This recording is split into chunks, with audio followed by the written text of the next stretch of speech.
औज़ुबिल्लाहिमिनश्शैतानिर्रजीम बिस्मिल्लाहिर्रहमानिर्रहीम अल्लाहुम्मा सल्लि अला मुहम्मदिन व अला आलि मुहम्मदिन कमा सल्लैता अला इब्राहीम व अला आलि इब्राहीम इन्नका हमीदुम मजीद अल्लाहुम्मा बारिक अला मुहम्मदिन व अला आलि मुहम्मदिन कमा बारकता अला इब्राहीम व अला आलि इब्राहीम इन्नका हमीदुम मजीद। आज मैं आपको एमसीक्यूज़ की आंसर शीट को किस तरीके से फिल किया जाता है इस हवाले से थोड़ी सी रहनुमाई दूंगा। और बेशतर बच्चे जो इसको सही से फिल करना नहीं जानते, एमसीक्यूज़ जो कि तकरीबन इस साल आपका 20% का आता है, आएगा, तो उसमें आपके मार्क्स जो है वो ज़ाया हो जाते हैं अगर आप इसको सही तरीके से सॉल्व नहीं करते। तो इसको सॉल्व करने का तरीक़ाकार आपको बताया जाएगा और जो है कोशिश की जाएगी कि आप ये सही तरीके से सीखें ताकि आपके जो मार्क्स ज़ाया हो जाते हैं वो मार्क्स ज़ाया ना हो आपकी गलत शीट को फिल करने की वजह से। तो इसको देख लेते हैं। सबसे पहले हम बात करते हैं आपकी इस शीट की। इसमें आप ये देख लें, ग्रुप है, सब्जेक्ट है, पेपर दिया हुआ है, डेट दी हुई है, सेंटर का नेम हो गया, एनुअल या सप्ली आप दे रहे हैं ये आपने फिल करना होता है, एनरोलमेंट और रजिस्ट्रेशन नंबर एक ही चीज़ होती है, ये आपने यहाँ पे फिल करना होता है। फिर इसमें ये शीट में तरीक़ेकार भी बताया हुआ होता है क्या तरीक़ेकार दुरुस्त है और कौन सा तरीक़ेकार गलत है। और उसके बाद आप यहाँ पे अपना रोल नंबर लिखते हैं। जो शीट क्वेश्चन शीट मिलती है आपको, उसका कोड होता है वो जो है आप यहाँ पे लिखते हैं।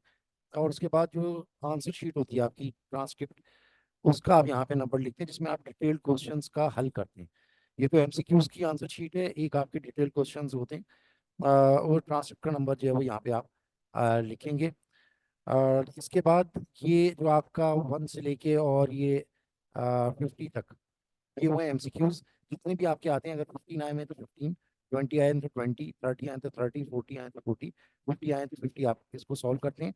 अगर आपकी एमसीक्यू शीट में 15 ही क्वेश्चन हैं तो टॉप मोस्ट जो 15 होंगे यानी 1 to 15 ये आप सॉल्व करेंगे। अगर ये 20 क्वेश्चन है तो आप 1 से लेकर 20 तक इसको फिल करेंगे।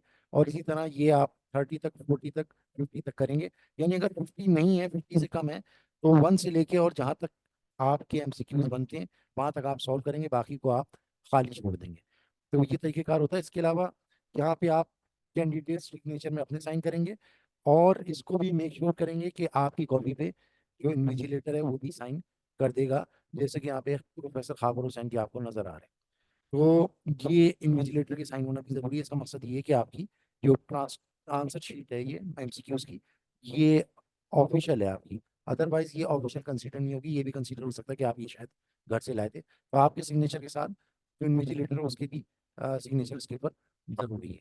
अब बात करते हैं इसको फिल कैसे करेंगे। जैसे ग्रुप है तो हम तस्वुर जो है कर लेते हैं कि आप जो है साइंस जनरल ग्रुप से, यानी जो कि कंप्यूटर साइंस का ग्रुप होता है, सब्जेक्ट आपका कंप्यूटर है, पेपर आपका 1 है यानी कि फर्स्ट ईयर का पेपर 1 पे कहलाता है। डेट आपकी जो है 25 जुलाई जून 2024 है और सेंटर का नाम दिल्ली कॉलेज है। 2024 में आप एनुअल एग्जाम दे रहे हैं और रजिस्ट्रेशन नंबर आप इसमें लिखेंगे और फिर रोल नंबर, और ये यहाँ तक हम इसको फिल करेंगे और उसके बाद फिर आगे चलते हैं।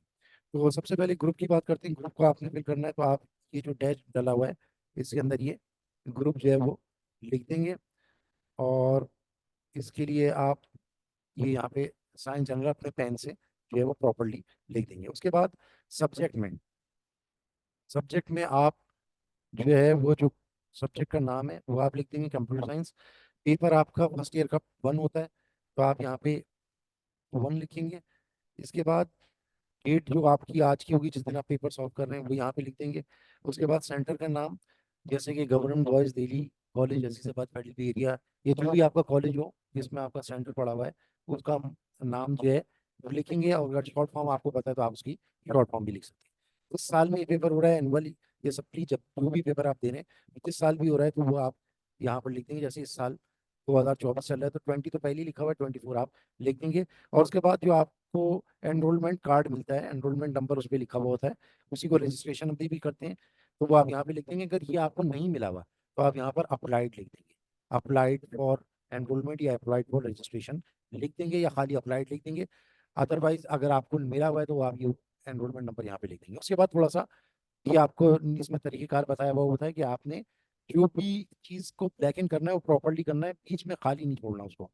तो अब ये जो रोल नंबर आप लिखेंगे, मिसाल के तौर पे आपका नंबर है 152 9 6 2, तो ये अगर आपका नंबर है तो इसको आप कैसे लिखेंगे। पहले आपने 1 लिखा, फिर नीचे कॉलम्स में देखेंगे जीरो से लेके और ये 9 तक लिखे हुए हैं, इसमें जो भी नंबर आपने ऊपर लिखा है उसको ब्लैक एंड कर देंगे। तो जैसे 1 लिखा है आपने तो उसको यहाँ पे ब्लैक एंड कर देंगे। उसके बाद फिर आपने ये 5 लिखा, अब आप 5 को तलाश करेंगे यहाँ पे, यहाँ से यहाँ तक कहाँ लिखा हुआ, ये 5 लिखा हुआ, तो 5 को यहाँ पे ब्लैक एंड कर देंगे। उसके बाद आपका जो रोल नंबर था 159 था, तो आप ये 157 था, 15 अभी आप 7 लिखा, आप 7 को यहाँ पे तलाश करेंगे, ये आपको यहाँ पे 7 नजर आ रहा है, तो आप इसको ब्लैक एंड कर देंगे। उसके बाद फिर आपका नेक्स्ट नंबर था 9, अब आप 9 देखेंगे सबसे आखिर में लिखा हुआ है, तो उसको आप ब्लैक एंड कर देंगे। उसके बाद नेक्स्ट नंबर था आपका 6, तो आप इसको 6 को तलाश करेंगे, यहाँ पे लिखा हुआ है 6, तो 6 को ब्लैक एंड कर देंगे। उसके बाद आखिर में आपका ये 8 लिखा हुआ है, तो आप देखेंगे 8 जो सेकंड लास्ट लिखा हुआ है, इसको आप ब्लैक एंड कर देंगे। तो ये अब आपने रोल नंबर ऊपर भी लिख दिया, और उसको जो भी नंबर आपने ऊपर लिखा है उसको नीचे वाली जो आपका कॉलम है या रो है उसके अंदर उसको ब्लैक इन कर देंगे। रो और कॉलम का आपने ख्याल रखना है, देखें 1 के नीचे 1 है, 5 के नीचे 5 है, 7 के नीचे 7 है, 9 के नीचे 9 है, 6 के नीचे 6 है, और 8 के नीचे 8 है। इसी तरीके से एमसीक्यू कोड जो आपको लिखना होगा, वो जो आपकी क्वेश्चन पेपर होता है उसका एक कोड होगा, वो आपने लिखना होगा। जैसे हमारे केस में 1 6 है, तो यहाँ पे आपने 1 लिखा और 1 को ब्लैक इन कर दिया, उसके बाद फिर आपने 6 लिखा और ये फिर 6 को ब्लैक इन कर दिया, तो ये आपका ये अमल भी कंप्लीट हो गया। उसके बाद ट्रांसक्रिप्ट में बाज़ औक़ात ऐसा होता है कि ये 7 कॉलम्स आपको दिए हुए हैं, 7 डैश दिए हुए हैं, वो कभी कभार 6 जो है ना नंबर पे भी मुहित होती है आपकी ट्रांसक्रिप्ट का नंबर।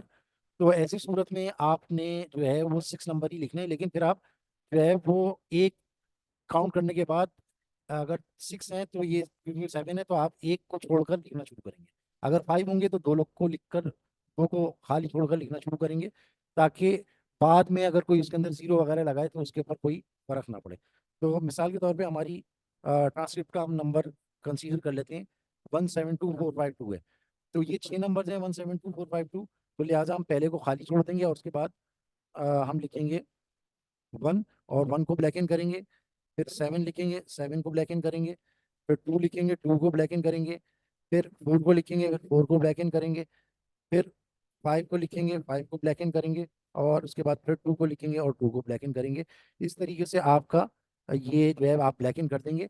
ये मैंने किया हुआ थोड़ा सा, आप देख रहे हैं किसी किसी में थोड़ा सा ये फिट नहीं आया है, तो आप कोशिश करके इसको पूरा ब्लैक इन कर दें, ज़रा सा भी खाली ना छोड़ें, क्योंकि मैं कंप्यूटराइज तरीके से कर रहा हूँ, थोड़ा सा इसमें खामी हो सकती है।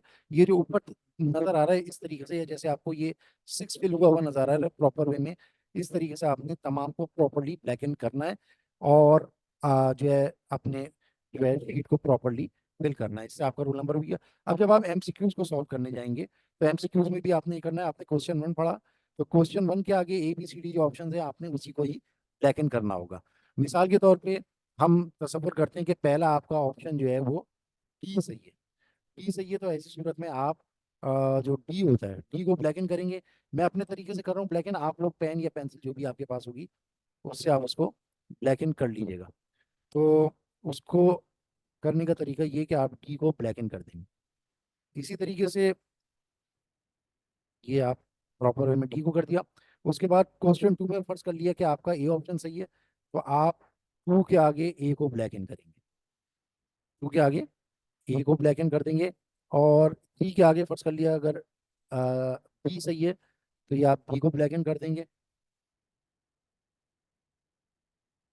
प्रॉपरली ब्लैक इन करें ताकि साइड से छूट ना जाए। और उसके बाद 4 में फर्ज कर लिया आपका सी ऑप्शन सही है, तो आप सी को ब्लैक इन कर दें। उसके बाद 5 में अगर आपका डी सही है तो आप डी को ब्लैक इन कर दें, और इसी तरीके से जो भी आपका ऑप्शन दुरुस्त हो आप वहाँ तक उसको दुरुस्त करते चले जाएंगे। अब जैसे कंप्यूटर साइंस का पेपर होता है उसमें 15 होते हैं आपके, उसमें आपके 15 होते हैं, तो अब मैं फर्ज कर लेता हूँ आगे भी आपका 6 में ऑप्शन ए, 7 में ऑप्शन बी, 8 में ऑप्शन सी, और 9 में ऑप्शन डी आपका अगर दुरुस्त है, तो ऐसी सूरत में मैं इनको कर लूँगा। तो ये थोड़ा सा प्रॉब्लमेटिक हो रहा है, लेकिन हम इसको दुरुस्त करते हैं। ये देखिए 5 तक हमने सॉल्व कर लिया, 6 में मैंने इसको ऐसे ही उठा के रख दिया, और फर्ज कर लिया मेरा 10 का ऑप्शन जो है वो ए सही है, तो मैं 10 में इसको ए को जो है ला के ऐसे कर दूंगा। और उसके बाद फर्ज कर लिया मेरे ऑप्शन जो हैं वो वही ए, बी, सी और डी ऑप्शन सही हैं, 11 से लेके और 14 तक में। तो ऐसी सूरत में मैं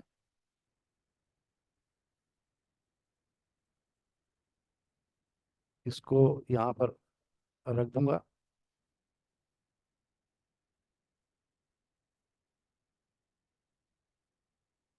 इनको ब्लैक एंड कर दूंगा। आप लोग पेन से करेंगे, मैं क्योंकि कंप्यूटर से कर रहा हूँ लिहाजा थोड़ा इसमें आप देख रहे हैं थोड़ा सा प्रॉब्लम भी हो रहा है। और फर्ज कर लिया 15 मेरा जो ऑप्शन है उसमें ऑप्शन ए सही है या सी सही है, ऑप्शन सी सही है, तो उसमें मैं ऑप्शन सी को सही कर दूंगा।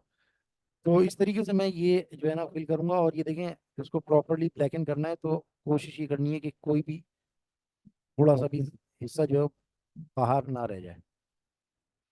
इसको थोड़ा सा आप एडजस्ट कर लीजिएगा, मेरे पास टाइम की क्योंकि कमी है लिहाजा मैंने इसको नहीं करता। ये देखें, अब 15 करने के बाद बाकी आप सारे खाली छोड़ देंगे। ये खाली छोड़ देंगे और देख लेंगे आपके साइन इसके ऊपर बिल गेट्स जो भी आपका नाम होगा वो आप लिख देंगे यहाँ पे, जैसे बिल गेट्स लिखा हुआ है और इन्विजिलेटर के साइन भी यहाँ पे मौजूद है कि नहीं है। तो इस तरीके से आप इसको फिल करेंगे।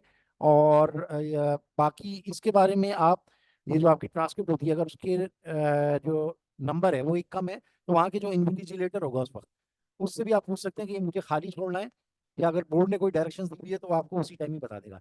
वैसे तरीकेकार ये होता है कि अगर एक नंबर कम हो या दो नंबर कम हो तो आप हमेशा लेफ्ट हैंड साइड के नंबरों को खाली छोड़ते थे, जैसे कि हमने ये छोड़ा हुआ है ट्रांसक्रिप्ट के लिए। और अगर 7 नंबर होंगे तो पूरे फिल करेंगे।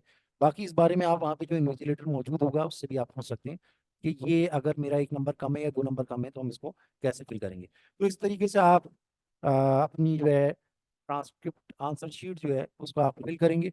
और आई होप, मैं समझता हूँ कि आपको ये अब समझ में आ गया होगा और अब आपको कोई भी दुश्वारी नहीं होगी। आपको कोई भी किस्म का 100 एमसीक्यूज भी दिए जाएं या कुछ और भी दिए जाएं या अपने ये इंटरमीडिएट के अलावा भी अगर आप कोई एग्ज़ाम देते हैं वो भी अगर आपको ये शीट पढ़ने को दी जाए तो आई होप कि आप इसको फिल कर लेंगे और आराम से आपको कोई प्रॉब्लम इस हवाले से नहीं होगा। तो आई होप कि आपको ये समझ में आया होगा। अस्सलाम वालेकुम वरहमतुल्लाहि वबरकातुहू।